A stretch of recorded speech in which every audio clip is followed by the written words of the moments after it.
પેલી શક્તિ કથાની છે ઈચ્છા શક્તિ. જો આ કથાના મૂળમાં છે ને મણિમાની ઈચ્છા જ હતી કે ભાઈ રામાયણની કથા થઈ, પૂજનીય મહામંડલેશ્વર અમારા પરમ ભગવદીય કનકેશ્વરી માતાજી એમના મુખારવિંદથી તમે રામકથા પણ સાંભળી, ભાગવતની કથા પણ સાંભળી. 8 વખત અહીંયા કથાઓ થઈ ચૂકી છે.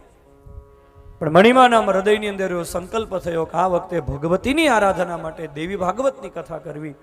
તો આના કથાના મૂળમાં એક ઈચ્છા છે, આ કથાના મૂળની અંદર સંકલ્પ છે. અને જો ઈચ્છા જ કરવામાં ન આવે તો કથા સફળ થાય જ નહીં. અરે કેવલ કથામાં જ નહીં, હા, તમારા વ્યવહારિક કાર્યમાં, તમારા કૌટુંબિક કાર્યમાં, તમારા વ્યવસાયિક કાર્યના મૂળમાં પણ સંકલ્પ હોય. અને વિદ્વાનો એમ કહે છે કે તમને તમારા વ્યવહારિક કાર્યમાં, કૌટુંબિક કાર્યમાં કે વ્યવસાયિક કાર્યની અંદર જો તમને સફળતા ન મળે તો એનું કારણ એક એ હોઈ શકે કે તમારા સંકલ્પમાં કંઈક ખામી હોય. અંદરથી જે દાઈઝ હોવી જોઈએ, અંદરથી જે ડિઝાયર હોવી જોઈએ એ ન હોય તો કથા એ કોઈ પણ કાર્ય તમારું સફળ ન થાય. અંદરથી એક સંકલ્પ જાગે, અંદરથી એક ઈચ્છા જાગે. અરે ભગવદ પ્રાપ્તિમાં પણ ઈચ્છા જેટલું મહત્વ ધરાવે છે એટલું કાર્ય મહત્વ નથી ધરાવતું. વિદ્વાનો એમ કહે છે કે પરમાત્માની પ્રાપ્તિ છે ને ઈચ્છા સાધ્ય છે, ઉદ્યોગ સાધ્ય નથી.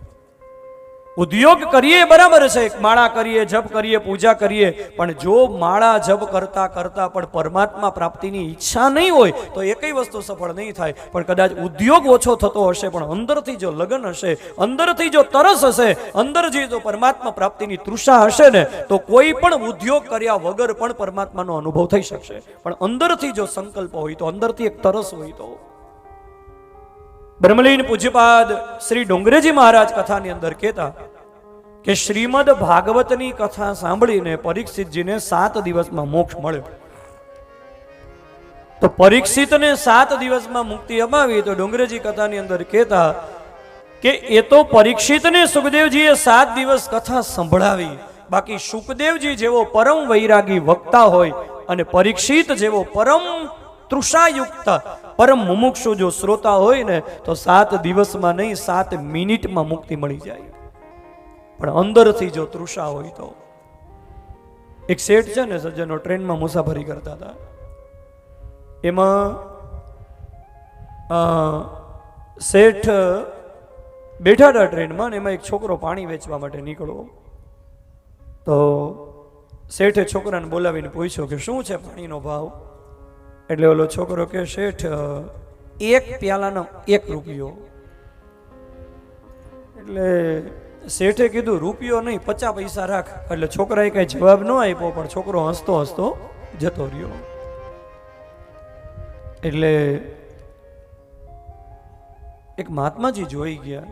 એ મહાત્માજી ઓલા છોકરાને બોલાવીને કીધું અહીંયા આવતો, આ શેઠે તને પાણી માંગ્યું ને 1 રૂપિયાનો 1 ગ્લાસ તે કહ્યો ને શેઠે 50 પૈસા કરવાનું કહ્યું તો તે કઈ જવાબ ન આપ્યો ને તું હસવા માંડ્યો, તને હસવું શેનું આવ્યું?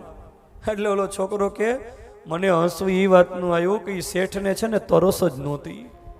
તરસ લાગી હોત ને તો ભાવ ન પૂછત, પેલા પાણી પી લેત અને પછી પૈસા પૂછત. હવે જેને તરસ જ નથી લાગી ત્યાં ઉભા રહીને શું કરવાનું છે?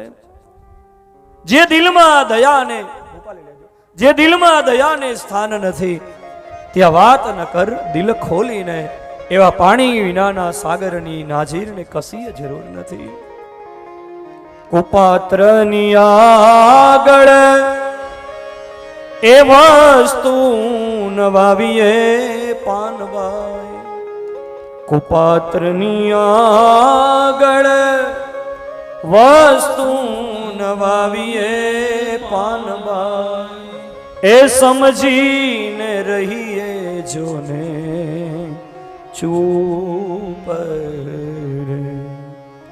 મરને આવીને ધનનો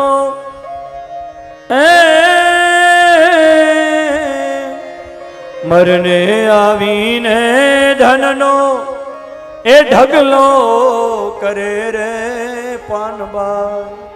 એ ભલે હોય મોટો જોને ભૂ પણ કુપાત્રની આગળ વસ્તુ નવાવીએ પાનભાઈ, સમજીને રહીએ જોને